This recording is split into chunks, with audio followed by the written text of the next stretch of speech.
Entonces, ¿por qué no hay un monumento a la... ¿Por qué no hay un monumento? Sí, en Londres. Bueno, fue lo que yo me pregunté cuando estuve en Londres. A ver. Yo fui invitado el año pasado por una universidad A hablar de estos temas. Sí, hablar de estos temas. La Universidad de Kiel.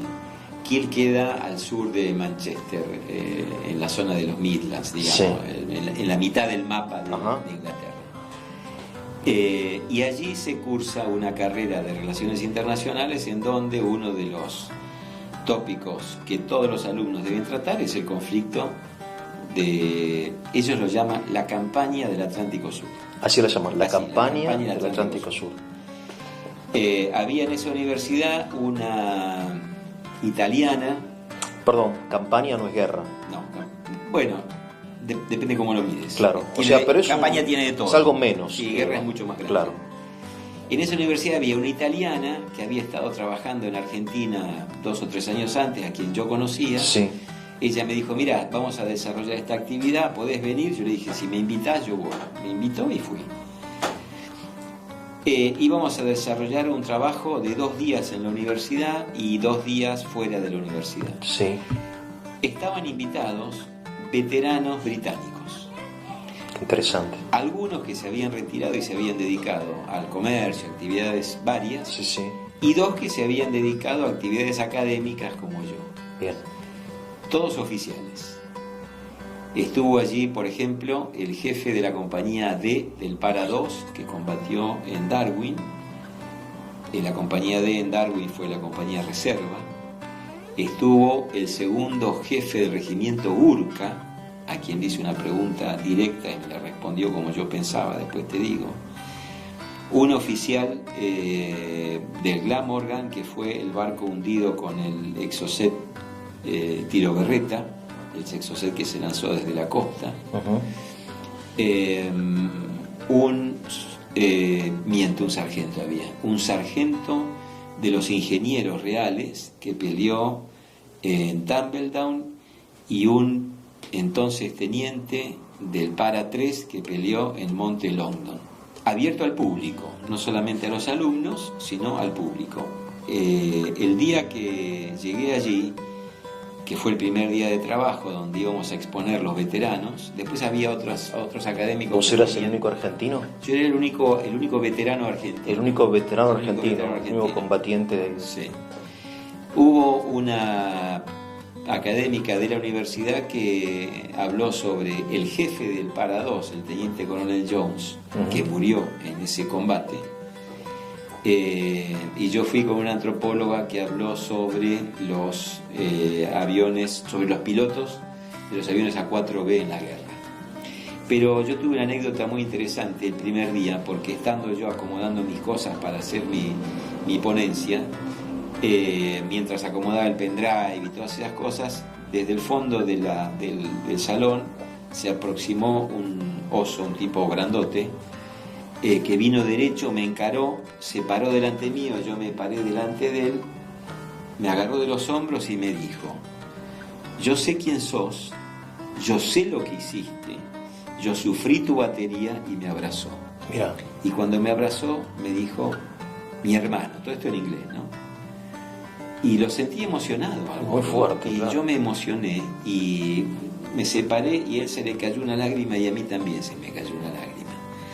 Y me dijo: yo fui del Para 3, yo peleé en el Monte Longdon y yo sé que tu batería tiró sobre nosotros, así que más de uno de tus tiros debe haber estado cerca mío.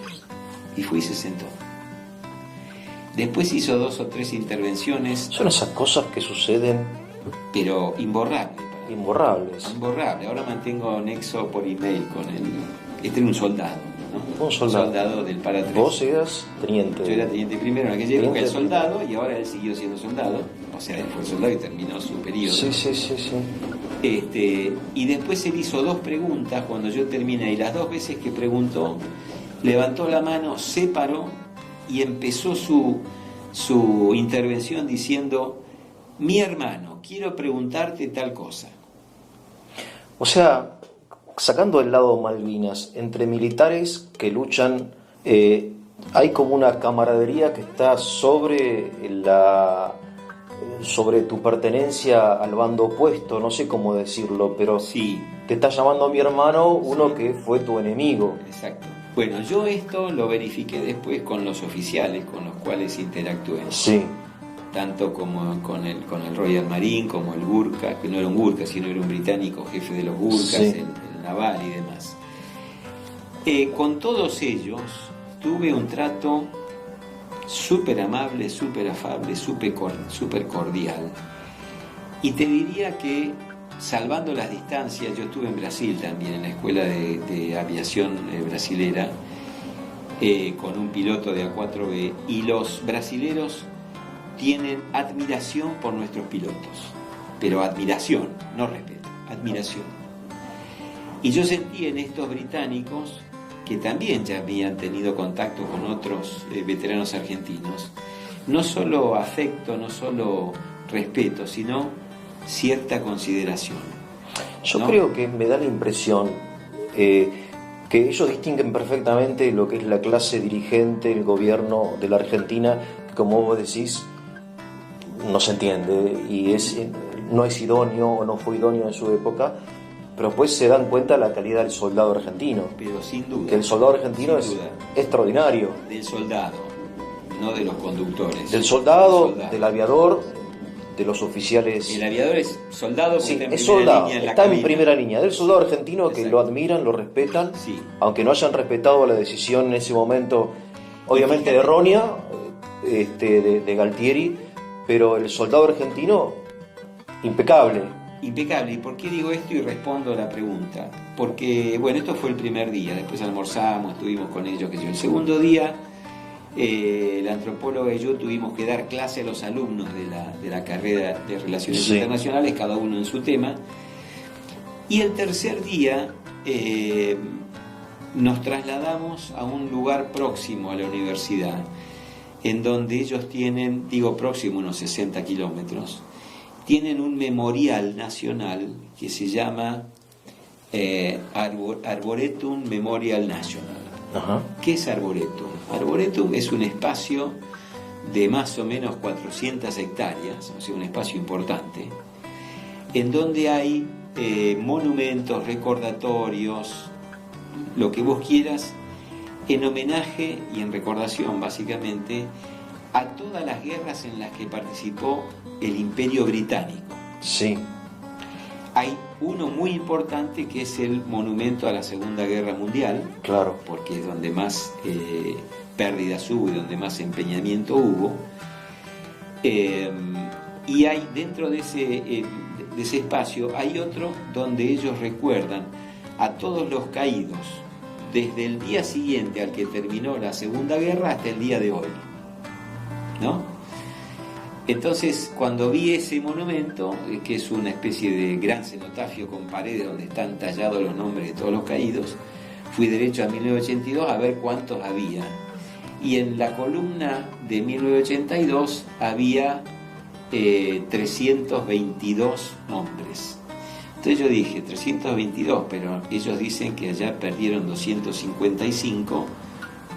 Explíquenme la diferencia. Claro. Entonces el guía me dijo, bueno, sí, lo que pasa es que en el 82 Gran Bretaña no solamente tuvo muertos en el Atlántico Sur, sino que tuvo muertos acá, allá, más acá, Claro, no sé qué, claro, no sé qué, sí, sí, y sí. acá están todos. Claro. Dice, pero si usted se va a tal lado, me dijo el guía, va a encontrar el recordatorio de la campaña del Atlántico Sur. De vuelta a la campaña del Atlántico Sur. Entonces me fui, donde dijo el guía, y encontré un cenotafio igual al que tienen los británicos en Darwin, donde están sus muertos. Igual, con los 3 paneles y todo. Sí, sí, sí. En el centro hay un mapa al pie donde está el Atlántico y una línea que marca el derrotero de la expedición de la Task Force que llegó hasta acá. Sí. Y el título de eso es Campaña del Atlántico Sur. No vi Falkland en ninguna parte. No vi guerra en ninguna parte. Están allí los 255 caídos y las 3 Kelpers que murieron en un accidente. Sí, sí, ¿no? sí, sí. Entonces esto me dio otra pista respecto de las bajas. Sí. Terminamos ese día, bueno, recorrimos todo el memorial y vimos Sí. un montón de cosas. Después volvimos a la universidad y a los 2 días nos fuimos a Londres. Entonces, en Londres, en el viaje de vuelta en el tren, pensábamos todo lo que nos había pasado con esta gente, con los veteranos, con el Memorial, con la campaña del Atlántico Sur, con la campaña del Atlántico Sur. Toda la campaña del Atlántico Sur. No había Falkland, no había guerra. Llegamos a Londres, fuimos al Imperial War Museum, que es el Museo Imperial de la Guerra. De la guerra, claro. Todas las guerras están metidas en ese museo. Fuimos a buscar dónde están las Malvinas. Por supuesto, Malvinas no, Falkland tampoco. Y un guía nos dijo, Atlántico Sur allá. Fuimos allá y había un ambiente no mucho más grande que esto. No mucho más grande que esto. En el techo un exocet colgado, en un costado un cañón de 20 antiaéreo de la Fuerza Aérea y en otro costado una mesa grande con vidrio y debajo del vidrio recortes de diarios. Y dijimos, esto es el espacio que le dan a la guerra de Malvinas. Claro. No hay nada acá. Bueno, miramos todo el museo, nada. Folleto del Imperial, nada. Fuimos al Museo del Ejército. El Museo del Ejército está organizado por temas. Entonces vos encontrás un pabellón que es la comida, el otro el uniforme, el otro las armas, el otro el transporte, el otro la sanidad. Está organizado así. Sí. Bueno, entonces digo, vamos a las armas, a ver si encontramos algo. Sí. Y en una vitrina había un FAL argentino y un FAB argentino. Nada más. Me caminé el museo completo, nada más. Después fuimos a un lugar emblemático que hay que ir si uno va a Londres, que es Greenwich, que es donde está el Meridiano Cero. El Meridiano, sí. Porque además, en Greenwich está la primera escuela naval militar de los británicos, que ahora es un museo, y está el Museo Marítimo. Y el Museo Marítimo de Gran Bretaña es la historia del imperio.